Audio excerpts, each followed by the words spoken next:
गौर का रहने वाला गौरी, गजनी का रहने वाला गजनवी, और खिलजी का रहने वाला खिलजी, जयपुर का रहने वाला जयपुरी, इंदौर का रहने वाला इंदौरी। और कहते हैं भाई कन्नड़ देव वहां दिल्ली चला गया। दिल्ली जाने के बाद उसने अलाउद्दीन से संधि कर ली वहां पर।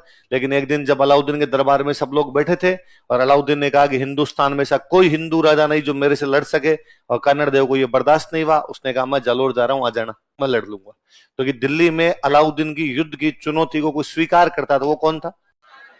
इस कहानी को अपना नैणसी थोड़ा सा चेंज करता है। नैणसी कहता बात सही है, अटैक हुआ, कन्नड़ देव को लेके गए, पर कन्नड़ देव अकेला नहीं गया, कन्नड़ देव का बेटा साथ में गया था, उसके बेटे का नाम था वीरम देव। दोनों बाप बेटे वहां दिल्ली गए थे। अब दिल्ली में अलाउद्दीन के दरबार में दोनों बाप बेटे बैठे हैं वहां पर, कन्नड़ देव और कन्नड़ देव का बेटा वीरम देव। वीरम देव बड़ा हैंडसम राजकुमार था, तो वैसे ही यूं फूट रहा दिखता तो पूरे दरबार में चर्चा थी, यार जालोर का राजकुमार कितना फूट रहा है। और यूं वीरमदेव एक दो बार को शिकार वगैरह करने के लिए गया, तो वहां भी सबसे अच्छा शिकार वीरमदेव ने किया। लोगों ने कहा अरे यार ये बड़ा शानदार धनुर्धर है, धनुष भी बहुत अच्छा चलाता है, शिकार भी बहुत अच्छा करता है। इन बिटवीन एक दिन यूं अलाउद्दीन ने दरबार है, सब जब वीरमदेव की चर्चा ही कर रहे थे, तो अलाउद्दीन तक भी वीरमदेव की चर्चा पहुंची। एक दिन अलाउद्दीन ने वीरमदेव को कहा, वीरमदेव क्या ये बाल नहीं थे? ये बाल होते हैं अपने, तो ये बाल नहीं थे। तो अलाउद्दीन ने वीरमदेव को कहा कि अरे वीरमदेव, जब भगवान बाल बांट रहा था तू कहां चला गया था रे? देख तेरे बाल ही नहीं। और पहले बाल नहीं होना अच्छा नहीं मानते थे, ये अब है सलमान खान शर्ट उगाड़ दें शरीर पर बाल नहीं। पहले सारे अनिल कपूर सनी देओल टाइप के होते थे। दादाजी की उम्र के लोगों को देखो कान के अंदर से बाल बाहर आ रहे हैं, है ना? तो पहले यूं बालू टाइप के होते सारे के सारे। तो अलाउद्दीन ने कहा तेरे बाल कहां चले गए? अब ये बेइज्जती है, जिस तुम हंसे वैसे सारा दरबार हंसा, और यार बेइज्जती हो गई वीरमदेव की। वीरमदेव उतना ही कूल, उसने कहा हाँ सुल्तान तुम्हारी बात सही है, जब भगवान बाल बांट रहा था तो मैं बाल वाले स्टॉल पे थोड़ा लेट गया, क्योंकि मैं उस स्टॉल पे दो बार चला गया था जहां बुद्धि बन रही थी। क्या बन रही थी? बुद्धि। इसलिए जब मैं बाल वाले स्टॉल पे पहुंचा तो मुझे पता चला कि बाल समाप्त हो गए, क्योंकि तुम बाल वाले स्टॉल पे दो बार चले गए थे। इसका मतलब है तेरे बाल तो डबल है, मान लिया खाली है ऊपर से, मेरे बाल नहीं है लेकिन बुद्धि डबल है। अब ये तो सुल्तान की बेइज्जती होगी ना वापस। किसी को यह कहना तेरे बाल नहीं है, उस समय के अनुसार बेइज्जती हो सकती है, पर किसी को यह कहना कि तू बुद्धिहीन है, ये तो बेइज्जती है ना भाई साहब, साहब ही हो।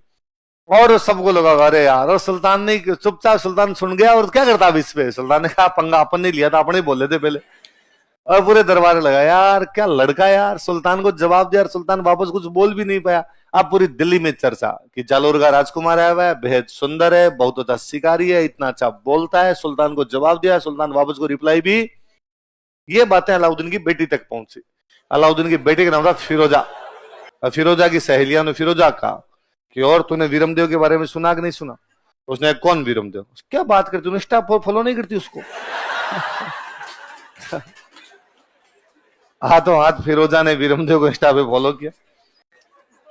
एक दिन वीरमदेव सुबह सुबह जिम से वापस आ रहा था, फिरोजा अपने महल पर ऊपर खड़ी थी, लव एट फर्स्ट साइट। फिरोजा जाती है अपने पिताजी के पास। पिताजी कौन है? अलाउद्दीन। अलाउद्दीन को जाके कहा कि डैडी मैं शादी करूंगी केवल और केवल। अलाउद्दीन ने कहा लाहौल विला कुवत गुस्ताख लड़की, उसका मजहब अलग, अपना मजहब, वो काफिर है, उसे तेरी शादी कैसे की जा सकती है? और फिरोजा ने कहा कि नहीं पिताजी, मोहब्बत ये सब चीजें कहां देख पाती है। अलाउद्दीन ने मना किया। फिरोजा क्या मां नहीं थी, तो फिरोजा ने कहा देखो आज मेरी मम्मी होती ना तो मेरी शादी कर देती, और आप मना कर रहे हैं। तो अलाउद्दीन को लगा यार बच्चे बुरा मानेगी, लगेगा पिताजी मेरा ध्यान नहीं रखते। उसने कहा भाई रो मत, कर देंगे। अब अलाउद्दीन गया कन्नड़ देव के पास। उसने कन्नड़ देव को जाकर कहा कि कन्नड़ देव क्यों ना हम हमारी दोस्ती को रिश्तेदारी में बदल दें। कन्नड़ देव और वीरमदेव दोनों इस शादी के खिलाफ, पर वो दोनों जानते थे कि यदि दिल्ली में बैठ के अलाउद्दीन को मना किया तो शाम से पहले पहले पकौड़े बना खाएगा। तो उन्होंने कहा अरे सुल्तान तू शादी करना चाहता है, ये तो हमारे लिए तो बड़े गर्व की बात है यार, पर हमेशा अपने तो रिवाज एक लड़की की शादी अपने से बड़े घर में करनी चाहिए, और तू सुल्तान है, तू किसी बड़े सुल्तान के बेटे के साथ, किसी बड़े राजा के बेटे के साथ, किसी बड़े नवाब के बेटे के साथ शादी करिए। जालोर तो इतनी बड़ी रियासत भी नहीं। अलाउद्दीन ने कहा ना ना, इसमें छोटा बड़ा क्या है, वीरमदेव समझदार राजकुमार है, टेस्ट में नंबर भी इसके अच्छे आते हैं। अखबार भी डेली पढ़ता है, हिंदी इंग्लिश भी अच्छी है इसकी, और मैं शादी किससे करूंगा? तो अब दोनों बाप बेटों ने कहा कि चल ठीक है, तू करना चाहता तो हम तो कर लेंगे, पर हमारे पास रुपए नहीं, शादी के लिए रुपए नहीं। अलाउद्दीन के रुपए की चिंता मत करो, कोषागार से जितने रुपए चाहिए उतने लेके जाओ। कानड़देव वीरमदेव ने दिल्ली से खूब सारे रुपए लिए, जालोर आए, जालोर के किले का पुनर्निर्माण करवाया। फिर अलाउद्दीन को मैसेज किया कि हम तो ब्याह आज करें, तेरे जो जी में कर लेना। ये लव स्टोरी कौन बताता अपने को? नैन से कहता मैं तो देख ही रहा था, वही था।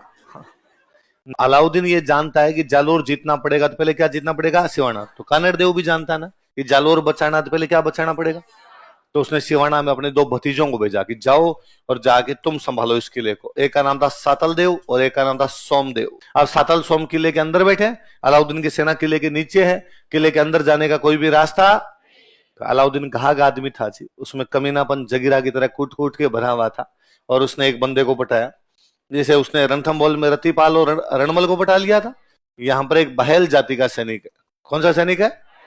एक बहेल जाति का सैनिक। उसको कहा कि तू किले के अंदर का यदि पानी खराब कर दे। उसको अब तरीका मिल गया था कि अंदर का यदि पानी में गाय का खून मिला दे तो ये लोग पानी पियेंगे, नहीं पियेंगे तो बाहर आएंगे तो ये थोड़े देर में ज्यादा, फिर तो मार ही लूंगा मैं इनको। तो उसने एक बहेल सैनिक को तैयार किया, उस सैनिक ने अंदर किले का पानी खराब कर। वापस अलाउद्दीन ने अपना नीचे सेना लेके पड़ा है, कानड़देव वीरमदेव बाप बेटे अपने ऊपर तैयार है सेना। फिर वही अंदर जाने के कोई रास्ते नहीं। इस बार फिर अलाउद्दीन ने एक बंदे को पटाया, उस बंदे का नाम था बिक्का दहिया। हर बार कोई ना कोई किसी ना किसी राजा से बनती नहीं थी, छोटी मोटी बातों पे लड़ाई हुई रहती थी, लोग इन चीजों का फायदा उठा लेते। अभी तक है ये, है ना, ये चीजें बदलती नहीं है। आज भी तो आप सुनते हो ना कि साहब ये बीजेपी का था, कांग्रेस में चला गया। अब पार्टी अलाउद्दीन और कानड़देव ने, ये बीजेपी और कांग्रेस है। अब भी तो जा रहे हैं ना, इधर से उधर और उधर से उधर, तो लोगों की प्रवृत्तियां बदलती थोड़ी। तो उस समय भी लोग होते थे। तो एक व्यक्ति है बिक्का दहिया नाम है, वो कानड़देव से कोई बात को लेकर नाराज है। अलाउद्दीन ने उसको पटाया। अलाउद्दीन को पता चला एक बंदा इनमें यूं नाराज है, उसको पटाया कहा भाई तू मुझे अंदर जाने का रास्ता बता दे। तो उसने कहा इस किले की दीवार जो है ना वो एक साइड से कच्ची है, और जहां से कच्ची है उधर से तोड़ ले, तोड़ के अंदर घुस जा। तो अलाउद्दीन ने कहा किधर से कच्ची है? तो उसने कहा ये तो मेरे को नहीं पता किधर से कच्ची है, पर एक तरीका है। राई होती है, राई, राई सरसों जैसा बीज होता है राई।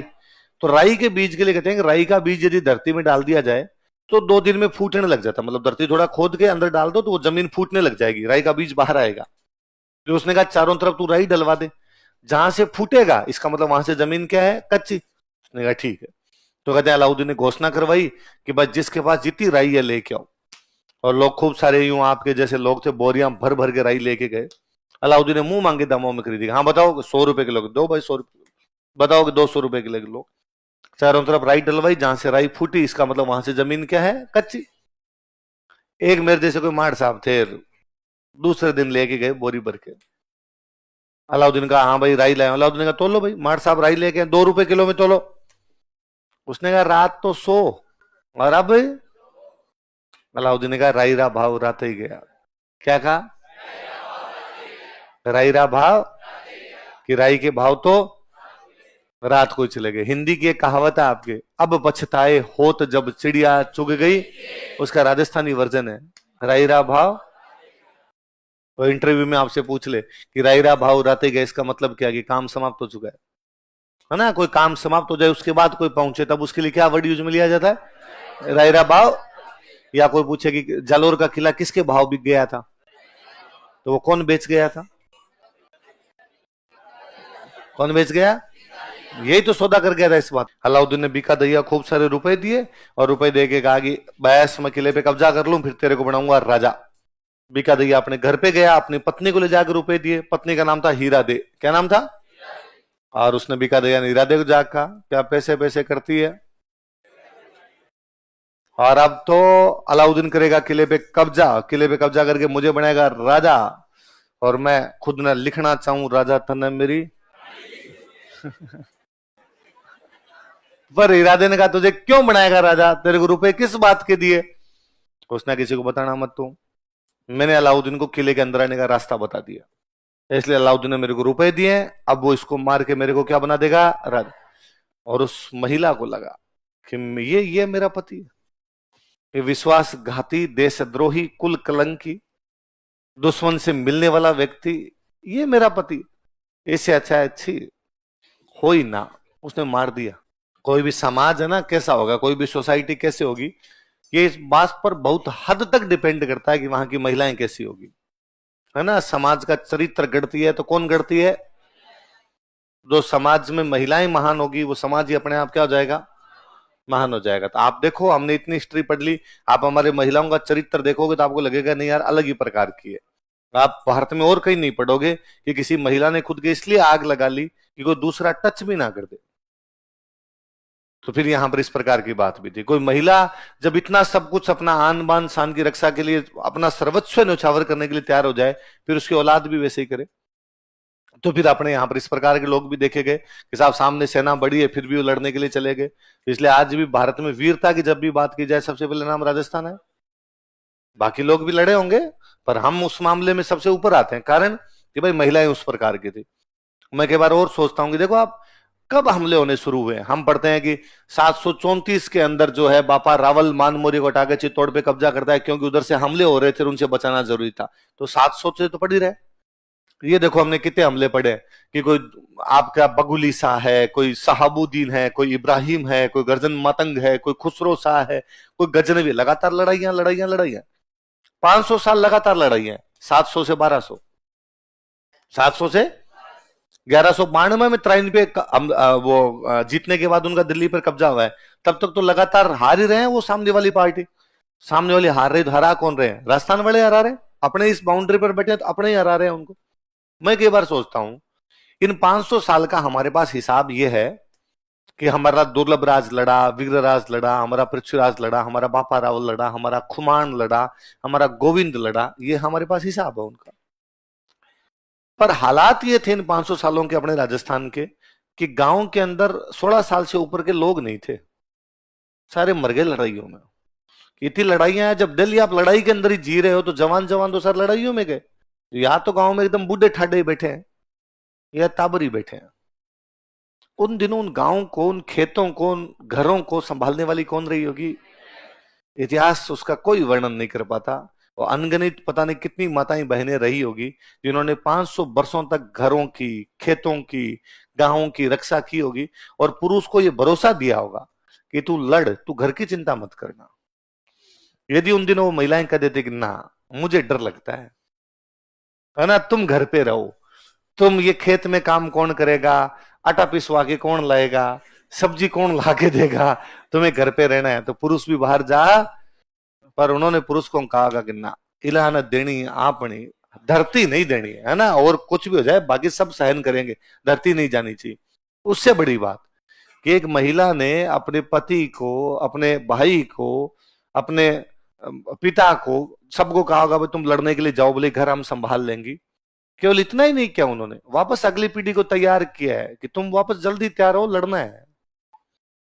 वो माए, कोई ऐसी महिला भी तो रही होगी ना, इसका युद्ध में पति भी मरा होगा, देवर जेठ भी मरे होंगे, और जो पिताजी का पीहर पक्ष है वो भी पूरा का पूरा शहीद हो गया। फिर भी अपने किसी 5 साल के बेटे को लेके यूं वो सोच रही होगी कि जल्दी ये बड़ा हो जाए इसको लड़ने के लिए भेजूं, और भेजे होंगे पता नहीं कितनी सारी महिलाओं ने। वो उन महिलाओं का चरित्र था, इसलिए राजस्थान का चरित्र इतना उज्जवल रहा, इसलिए राजस्थान की बातें इस प्रकार की रही। एक दिन मुझे कोई यूं पूछ रहा था तो सर पहले अपने यूं सांगा कुंभा डाकी टाइप के आदमी हुए, अब क्यों नहीं होते? मगर पहले जब बच्चा पैदा होता था ना तो माँ सूंठ खाती थी, सूंठ। क्या खाती? सूंठ, जानते हो? सौंठ, सौंठ, सौंठ, अदरक। अदरक सूख जाए तो उसको बोलते हैं सौंठ। अब खाती इमली,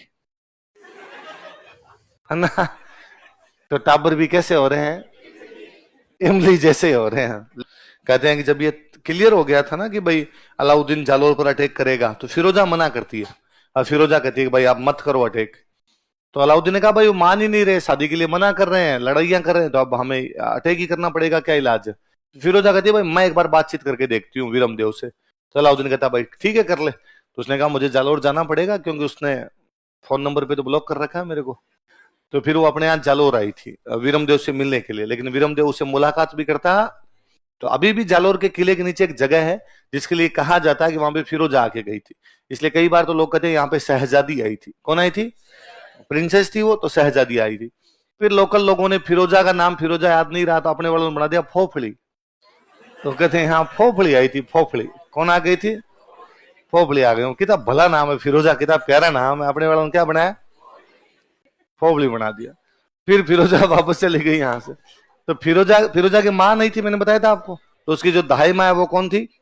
गुलविश। तो गुलविश आती है यहाँ पे वीरमदेव से बातचीत करने के लिए। वीरमदेव के पास मैसेज करती है, भाई क्यों लड़ाई करे, फिरोजा तेरे से शादी करना चाहती है, शादी कर ले तो पूरा मामला ही समाप्त हो जाए। तो वीरमदेव रिप्लाई भेजता कि ना, मामो लाजे भाटियान कुड़ लाजे चौवाण, जे मुंह परणु तुरकड़ीन उल्टो उगे भाण। या तो सूर्य, मैं तो कभी सूर्य पश्चिम दिशा में उग सकता है, ना वीरमदेव किसी तुर्क कन्या से शादी कर सकता है। तो जब सारे रास्ते बंद हो गए थे तो बाद में उन्होंने क्या की थी? लड़ाई। तो फिरोजा ने कहता है जब हमला करने के लिए सेना आई तो फिरोजा ने कहा वीरमदेव को जिंदा पकड़ के लाना।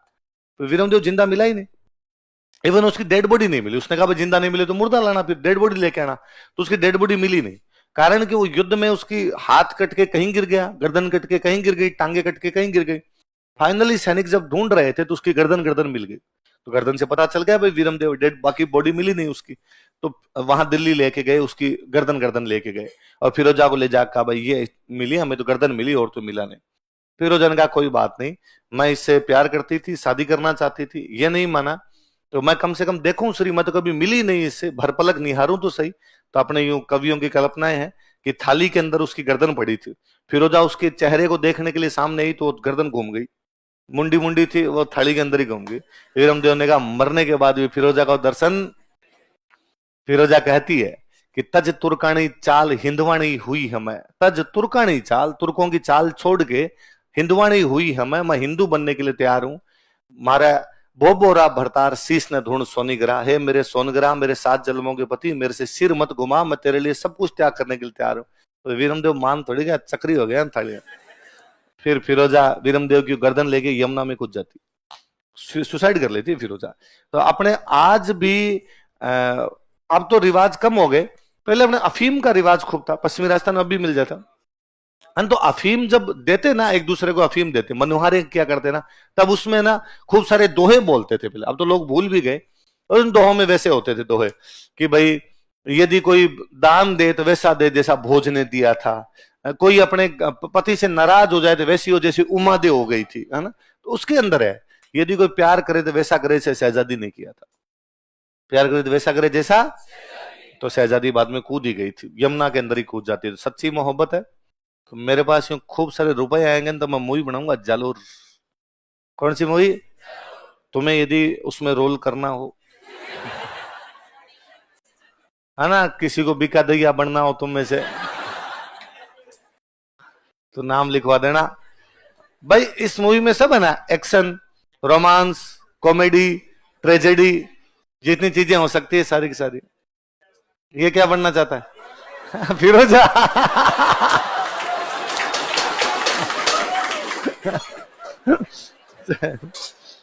कि सर ये फिरोजा बनना चाहता हूं, ऐसे मत करो यार।